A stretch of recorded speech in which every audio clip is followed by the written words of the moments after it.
Any future family car trips to Florida will be easier to plan thanks to the newest book in the Kids Love series, Kids Love I-75. Michelle Zavatsky, co-author of the book with her husband George, joins us now.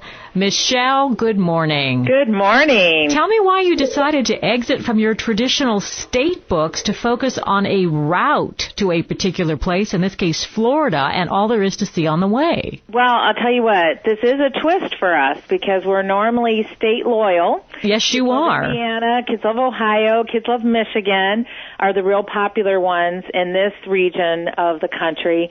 And we had a lot of people, especially at homeschool shows or travel shows, tell us, you know what, I really travel between all three states, but I also go south when the weather's, cooler up north. I head south, and I might go to Tennessee, I might go to Kentucky, maybe to the Creation Museum or something like that. What else can I do along the way? And so that's why we thought we'll put the best of 6 states, all the way from Sault Ste. Marie, Michigan, all the way down to Miami, Florida. These are places we have actually been to. Rest stops we've been to, Playlands we've used along the way, and so this is really tried and true things that are close to I-75. 363 pages of ideas. Now, that's a lot of material to cover. Share with our listeners, Michelle, how you've actually structured this book so that it really is user-friendly. Yeah, we do it very similar to our other books, except there's some new twists. First of all, we have 91 maps. So we're maps galore. We developed our own program for maps. So I think it's going to be a lot easier for folks to kind of go. It's every 20 miles, there's a new map. So you can kind of see what's coming up ahead, whether you're heading north and you want to go to the mighty bridges of Mackinac and that kind of thing, or you want to head south and maybe explore some things in the warmer temperatures. You'll be able to do this, and every chapter is a different state. So you could just stay in that state and just side trip and make it day trips from a base location. There's actually 3 states that are probably within a day's drive or, a tank of gas drive for anyone living within the listening audience. And as I'm looking at the maps, Michelle, I mean, it's not just the map where you've got the different roads and whatever. You are actually in that map for that particular area. You know the places to eat, rest areas, some of the things to see. So it is one of the most user-friendly maps for people who have trouble reading maps. This is what the GPS is not telling me. If you want to know that there's a McDonald's there, a GPS will tell you that, but they won't tell you if it has an indoor or outdoor playland. We only list the attractions that have passed are very stringent. As the 12 years have gone on that we've been traveling for a living, 5,000 places we've been to, Len. That's phenomenal. So these are tried and true. Yes, they are. These are things that we definitely suggest above the rest. These are side trips, quick on and off things. Okay. They're only 10 minutes from the interstate, either direction. Wow, so that's terrific. You can't get lost because you're not veering very far off the highway, and because we review each attraction that we list, each state park, each lodging and dining, whatever, you'll know ahead of time. You'll know at least 20 miles ahead of time, is this worth it for our family to get off? And take a trip. And you might even flag some things and maybe mark something that you want to do on the way back. So that's one way to do it. Okay. The other way is side tripping, where you want to do it as a day trip. And that's basically where you're saying, you know what? I just want to stay kind of close to the interstate. I want to save on gas money. And I just want to know, you know what, one day we're not even going to do an overnight. One time we're going to do a weekend. The other time we're just going to do a day trip. And we want to know that we can fit in 3 or 4 things in a day and just stay in one state. Michelle, when you said that you and George and your kids have traveled to 5,000 places, you've tested all these places, and some were great experiences, and some weren't. So you've spent money that the rest of us don't have to spend. You've used hours of your life that the rest of us won't have to use, and weeded out the things that would not be the best investment of time or money. You've taken all of that expertise, you've put it in this book. I mean, and it really is a resource, and I put that in capital letters for anybody traveling with kids.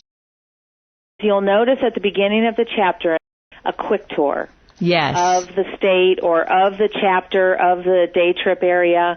And that is basically articles that we've written that these are the things that give you the flavor for the area that you're about to jump into. And so for those moms who are super busy, who already are on a time and money crunch and they want even extra value, we added that because we have found that most families over a cup of coffee, so let's say 20 minutes, using our quick tours pages, they will plan a day trip that took us 200 hours. Of our time to put together, researching and everything. And so, I mean, how much faster can you get than that?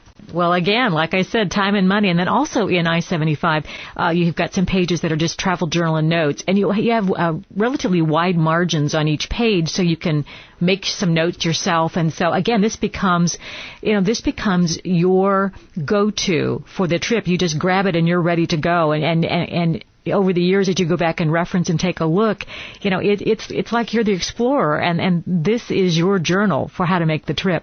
Let me ask you before we run out of time, Michelle, give us a sampling of some of the types of kid-tested places, especially for those who are hearing you for the very first time. What are the kinds of places someone will visit if they use your book? Well, like in Michigan, there's the Mighty Mac Bridge. There's also the huge freighters that come through the Sioux Locks and Inventors and Islands in Michigan. Then when you head to Ohio, there's lots of forts, and there's a fire museum that's probably the best firehouse museum in the Midwest. There's aircraft museums and lots of stuff with Indians. Later, you'll get cowboys in Georgia. And then in Kentucky, we've got woolly mammoths. We've got horses, of course, but we also have moonbows.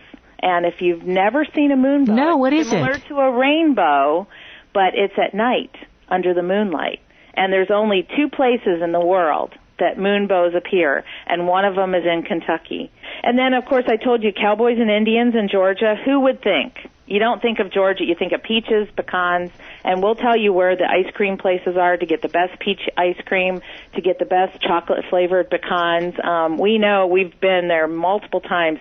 Lots of food tours in Georgia, and then music and sports. And in Florida, factory tours of orange factories, and the manatees, where to meet the famous ones, where to actually be able to interact with manatees, that kind of thing.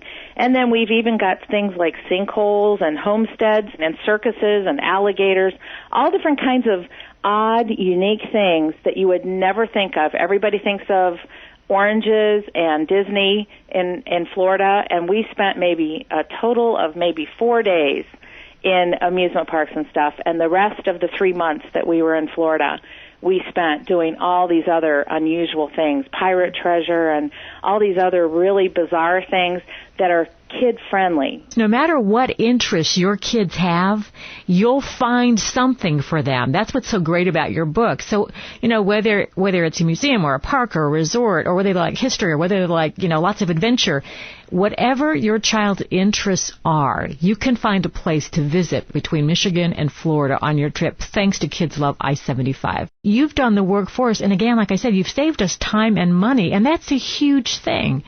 Michelle, thank you so much for joining us. It is always a pleasure. Happy traveling. Oh, thank you. Well, the family road trip is still the cheapest way to travel, and we have a lot of these travel tips, and now you can look inside our books, Lynn, on kidslovetravel.com. Oh, wonderful. You can actually flip through some of the pages and actually look inside, so you can order it online. There's a lot of great discounts on our website.